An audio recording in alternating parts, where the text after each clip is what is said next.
Good morning all of you. I am Ranjan Kumar. Lap GS classes में आप सभी का स्वागत है। आइए झारखंड के मुंडा जनजाति के बारे में अध्ययन करेंगे। जनसंख्या के दृष्टि से यह तीसरा स्थान रखता है अपने आप में। सभी जनजाति, जितने भी जनजाति झारखंड में पाए जाते हैं, उनमें से देखा जाए तो इसका स्थान मुंडा जनजाति का तीसरा स्थान आता है। तो देखिए, मुंडा जनजाति, मुंडा का अर्थ होता है विशिष्ट व्यक्ति। ठीक है, मुंडा का अर्थ होता है विशिष्ट व्यक्ति। पहला मैं पॉइंट बता दिया, क्योंकि आप पॉइंट बाय पॉइंट समझते जाएंगे तो आपको आगे भी दिक्कत की सामना नहीं करना पड़ेगा। तो सबसे ज़्यादा मुंडा जनजाति पाए जाते हैं। मुंडा जनजाति या झारखंड एक ऐसा राज्य है जहाँ पे केवल मुंडा जनजाति पाए जाते हैं। भारत के किसी भी हिस्से में नहीं पाए जाते हैं। झारखंड ही एकमात्र इकलौता राज्य है।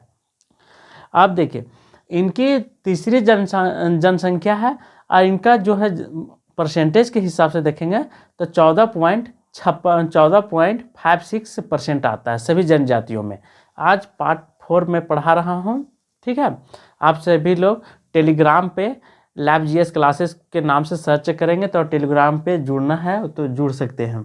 भाषा के दृष्टि से देखिए, ये सब भाषा जो बोलते हैं हम लोग, जैसे हम लोग की भाषा, अपनी मातृभाषा को ये सब मुंडारी का प्रयोग करते हैं। किस भाषा में बोलते हैं? ये सब मुंडारी भाषा में प्रयोग करते हैं। इनकी मातृभाषा जो है सब मुंडारी भाषा है। ठीक है, जैसे हम लोग का मातृभाषा खोरठा वगैरह है, वैसे इन लोग का मातृभाषा मुंडारी भाषा होता है।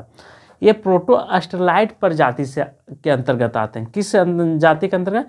परिवार में, तो प्रोटो ऑस्ट्रेलाइड प्रजाति के मतलब परिवार के अंतर्गत आते हैं।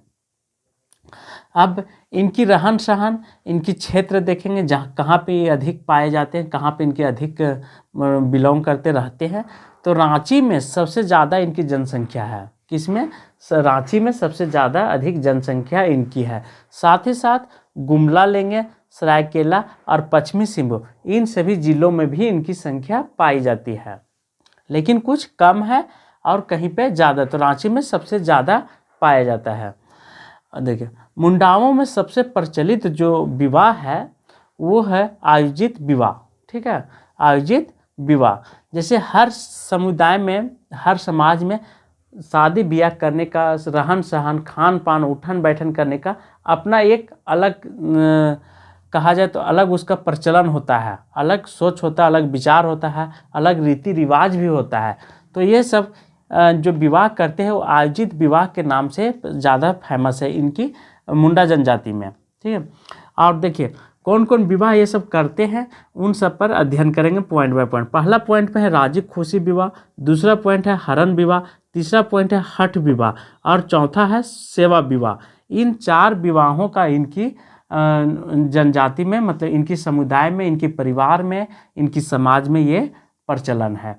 तो देखिए, राजी खुशी विवाह जो है, आपको नाम से पता चल रहा है राजी खुशी, मतलब जिसको हम लोग लव मैरिज कहते हैं। तो इसी प्रकार ये वर वधू की इच्छा के सर्वोपरि है, मतलब वर वधू अपनी इच्छा से कर सकते हैं। ठीक है, इसी का नाम है राजी खुशी विवाह, जिसको हम लोग लव मैरिज कहते हैं। हरण विवाह, इसमें लड़की को भगा करके या अपहरण करके यह शादी किया जाता है, हरण विवाह। ठीक है, हठ विवाह, इसमें भी कोई है रीति रिवाज है। और सेवा विवाह, इसमें भी घर में रह करके सेवा वगैरह का प्रचलन है, इस तरह से सेवा विवाह है। अब सामाजिक व्यवस्था को देखेंगे।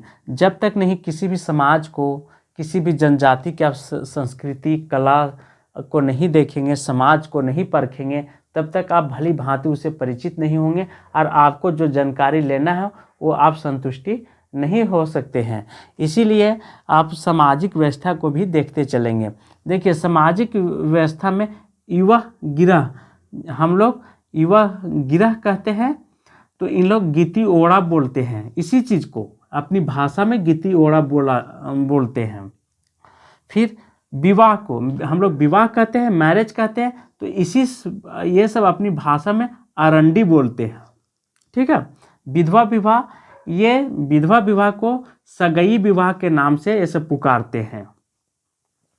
वधु मूल्य विवाह एक गोनेक टका के नाम से बोलते हैं और ग्राम पंचायत को हाथू के नाम से ये सब बोलते हैं। दोस्तों, यहाँ तक आपका कंप्लीट हो गया। अब इनकी देखिए इनकी समाज में, इनकी एथी में गोत्र की संख्या 340 पाई जाती है। ठीक है, अभी मैं गोत्र के बारे में भी बताऊंगा डायग्राम के माध्यम से। और गोत्रों को ये सब काली बोड़ा के नाम से पुकारते हैं। ठीक है, मतलब अपनी गोत्र को काली के नाम से बोलते हैं इस तरह से। और साथ ही साथ यह सहगोत्रीय विवाह का प्रचलन है। इन जातियों में सहगोत्रीय विवाह का प्रचलन है।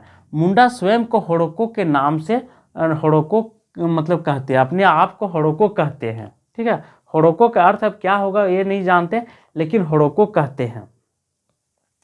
अपनी भाषा में होड़ो जगर भी कहते हैं। होड़ो अपनी भाषा को होड़ो जगर कहते हैं। भाषा को हम लोग मुरारी कहते हैं ना, लैंग्वेज कहते हैं इंग्लिश में, तो ये सब अपनी भाषा को होड़ो जगर कहते हैं। ठीक है, और अपनी देखिए झारखंड में मुंडाओं के आगमन 600 ईसा पूर्व हो चुकी थी। पहले दूसरे महाद्वीपों में पाए जाते थे, रहते थे। तो धीरे धीरे आर्यों का आगमन, आप जानते हैं कि बड़े लोग छोटों को दबाने की कोशिश करते हैं। किसी भी जनजाति का हो सकता है जनसंख्या कहीं पे अधिक होगी, तो वो सब इन जनजातियों के मारने के फिराक में होंगे, तो ये सब दूसरी जगह पलायन कर गए, दूसरी जगह चले आए हैं। तो सभी जनजाति लगभग उनकी व्यवस्था रही है कि एक जगह से दूसरी जगह घुमक्कड़ के ज़िंदगी जीते आ रहे थे, अधिक जनजाति। आज भी देखेंगे बहुत सारे जनजाति जो अपने जगह पे कभी यहाँ कभी वहाँ जंगलों में रह करके खाना बदोश के ज़िंदगी जिया करते हैं। ये इनका मुख्य परंपरा रही है। तो अब देखते हैं इनकी इच्छा से, मतलब इनके सामाजिक रीति रिवाज और इनके जो पूजा स्थल है उन बारे में थोड़ा सा देखेंगे। धार्मिक स्थिति को अध्ययन करेंगे, धार्मिक रीति रिवाज इनके अध्ययन करेंगे, क्योंकि धार्मिक रीति रिवाज को नहीं अध्ययन करेंगे तब तक मेरा जो एथी है वो पूर्ण नहीं हो सकता ज्ञान। तो इनका मुख्य देवता जो होते हैं सिंह बोगा होता है। कौन होता है इनका मुख्य देवता? सिंह बोगा होता है। ये भी वेरी इंपॉर्टेंट है। इनका मुख्य देवता सिंह बोगा होता है।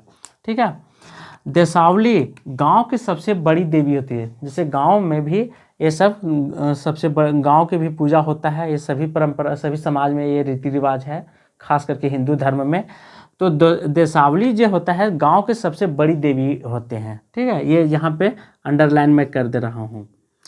पाहन जो होता है पूजा पंडित को बोला जाता है, जो पूजा करता है उसे पाहन बोला जाता है। ठीक है, जो पूजा स्थल में, जैसे हम लोग पंडित बोलते हैं तो ये पाहन बोलते हैं अपनी भाषा में। इनका पूजा स्थल को सरना बोला जाता है, ये भी ध्यान रखेंगे। और पूजा स्थल को सरना। अब इनके पर्व के बारे में देखेंगे, पर्व कौन कौन मनाते हैं। तो सरहुल है इनका पर्व, कर्मा है, सोहराय है, जितिया है, माघे है, फागुन है, नावाखानी है और अनोबा। इतने सारे पर्व को ये सब अपने जीवन में अपनाते हैं और मनाते हैं खुशियों के लिए। खुशी ही, चूँकि हमेशा हर व्यक्ति खुशी के लिए ही पर्व मनाता है। साथ ही साथ अपनी मनोकामना पूर्ण करने के लिए और अपने जीवन को निरंतर आगे बढ़ने के लिए भी लोग पर्व मनाते हैं। सरहुल को बा नाम से पुकारते हैं। सरहुल को ये अपनी भाषा में बा नाम से पुकारते हैं। या तो फिर फूलों की गुच्छा भी कहते हैं, फूलों का पर्व भी कहते हैं सरहुल को। ऐसी अच्छा, झगड़ों का निपटारा जो होता है वह पढ़ा करता है। पढ़ा राजा जो होता है, पढ़ा राजा करता है धर्म का निपटारा। ठीक है, और ये अपनी प्रधान को, जो अपनी प्रधान रहता है उसे मानकी कहते हैं। अपनी प्रधान को मानकी ये सब कहते हैं। जैसे हम लोग मुखिया कहते हैं तो ये सब मानकी बोलते हैं अपनी भाषा में। आषाढ़ का जब महीना होता है उसमें खेत जुताई वगैरह होता है, तो उस समय बतौली पर्व मनाते हैं, अर्थात छोटा सरहुल मनाते हैं। कब मनाते हैं? तो आषाढ़ के जुताई वगैरह के समय, जब धान लगाने के समय आ जाती है। मुखिया जो होता है, मुखिया हाथ मुंडा या मुंडा कहलाता है। मुखिया को इन लोग हाथ मुंडा या मुंडा कहते हैं मेन। ठीक है, ये हो गया। और धार्मिक स्थान को मैं बता दिया हूँ।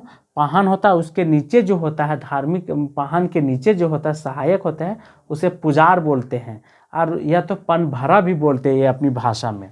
न्यायपालिका में क्या क्या है? ये सबसे पहले सर्वोच्च जो होता है पलढ़ा होता है। इनका भी न्यायपालिका जो होता है 3 भागों में बटा हुआ है। दीवान होता है, ठाकुर होता है, कोतवाल होता है और लाल होता है, कर्ता होता है। इन सभी मतलब इतने भागों में ये न्यायपालिका को अपने समाज में बांट करके रखे हुए हैं, ठीक है, ताकि ये अपने समाज को और अपनी गांव को, अपने देश को सुदृढ़ और मजबूत रख सके। तो आज का सेशन मैं यहीं पे समाप्त करता हूँ। यदि अच्छा लगे तो आप सभी लोग लाइक, सब्सक्राइब और शेयर जरूर कीजिएगा। Thank you, all the best.